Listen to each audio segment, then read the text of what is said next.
万万的鹿寮村有一座阿嬷的洗衫场。虽然即摆的洗衫机真普遍，也毋过婆婆妈妈都是爱到这个洗衫场洗衫、开讲、车盘、搭喙鼓，大家洗咧洗咧闹趣味，阁会做伙唱歌。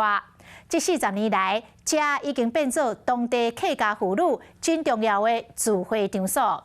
这种特殊的风情，讲日本的媒体放送协会 NHK 早在10多年前就捌来台湾报道过。会知影欧巴桑妈妈两只手袂用刺一个洗衫裤，心情欢喜甲可以当唱一首歌。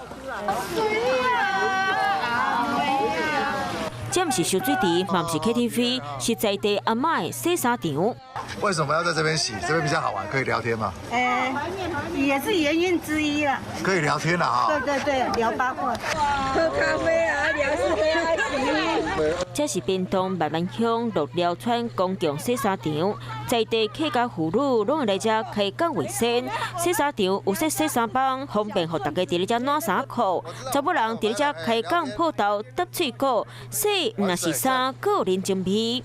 大部分在河里面，河里面有水就在那边洗。小姐要洗的时候呢，我发现那个有时候我有困扰啦。